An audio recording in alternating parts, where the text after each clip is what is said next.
The Calydonian boar hunt is one of the great heroic adventures in Greek legend. 2. It occurred in the generation prior to that of the Trojan War, and stands alongside the other great heroic adventure of that generation, the voyage of the Argonauts, which preceded it. 3. The purpose of the hunt was to kill the Calydonian boar, also called the Aetolian boar, 4, which had been sent by Artemis to ravage the region of Calydon in Aetolia, because its king Aeneas had failed to honor her in his rights to the gods. The hunters, led by the hero Meleager, included many of the foremost heroes of Greece. In most accounts it is also concluded that a great heroine, Atalanta, won its hide by first wounding it with an arrow. This outraged many of the men, leading to a tragic dispute. Since the Calydonian boar hunt drew together numerous heroes, 5 among whom were many who were venerated as progenitors of their local ruling houses among tribal groups of Hellenes into classical times, it offered a natural subject in classical art, for it was redolent with the web of myth that gathered around its protagonists on other occasions, around their half-divine descent and their offspring. Citation needed: like the quest for the Golden Fleece, Argonautica, or the Trojan War that took place the following generation, the Calydonian boar hunt is one of the nodes in which much Greek myth comes together. Both Homer and Hesiod and their listeners were aware of the details of this myth, but no surviving complete account exists. Some papyrus fragments found at Oxyrhynchus are all that survive of Stesichorus telling. 6. The myth repertory called Bibliothèque, the library, contains the gist of the tale, and before that was compiled the Roman poet Ovid told the story in some colorful detail in his Metamorphoses. The Calydonian boar is one of several monsters in Greek mythology named for a specific locale.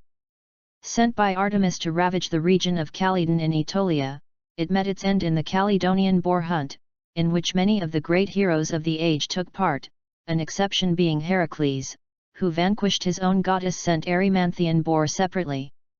King Aeneas, wine man, 9 of Calydon, an ancient city of west-central Greece north of the Gulf of Patras, held annual harvest sacrifices to the gods on the sacred hill. One year the king forgot to include great Artemis of the Golden Throne in his offerings.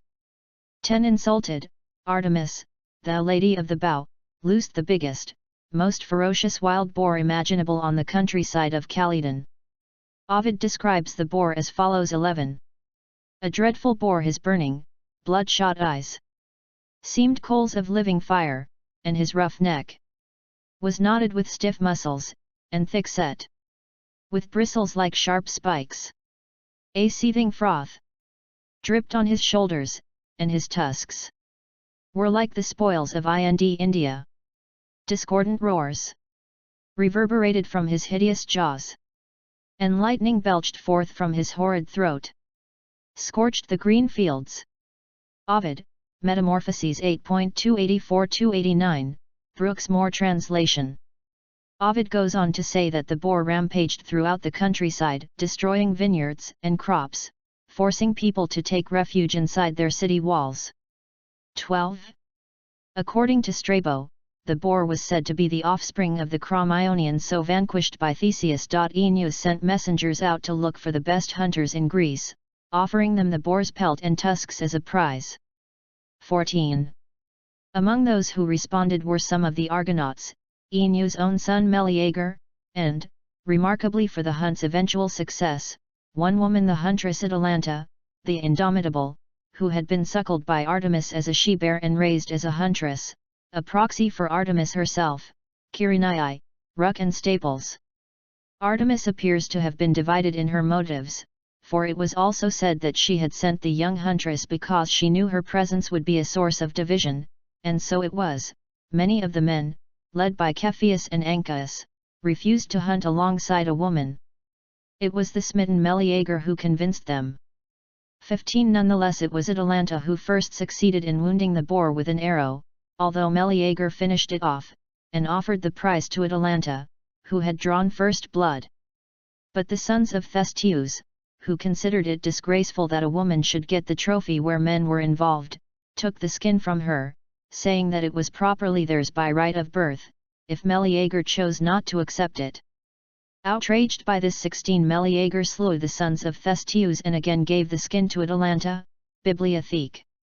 Meleager's mother, sister of Meleager's slain uncles, took the fatal brand from the chest where she had kept it, see Meleager, and threw it once more on the fire. As it was consumed, Meleager died on the spot, as the fates had foretold. Thus Artemis achieved her revenge against King Aeneas. During the hunt, Peleus accidentally killed his host, Eurytushan.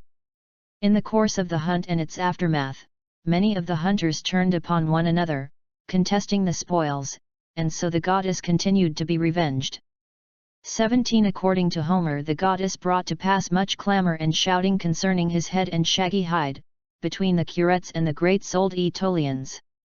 The boar's hide that was preserved in the temple of Athena Alia at Tegea in Laconia was reputedly that of the Calydonian boar, rotted by age and by now altogether without bristles by the time Pausanias saw it in the 2nd century CE. 19 He noted that the tusks had been taken to Rome as booty from the defeated allies of Mark Antony by Augustus. 20 One of the tusks of the Calydonian boar has been broken, Pausanias reports, the remaining one is kept in the gardens of the emperor, in a sanctuary of Dionysus, and is about half a fathom long. 21 The Calydonian boar hunt was the theme of the temple's main pediment. According to the Iliad, the heroes who participated in the hunt assembled from all over Greece. 22 Bacchylides has Meleager describe himself and the rest of the hunters as the best of the Hellenes. 23. The table lists 24. Those seen by Pausanias on the temple of Athena Alia at Tegea. 25 As well as another hero, Ischopales, mentioned by Pausanias. 26. Those listed by Latin mythographer Hyginus. 27.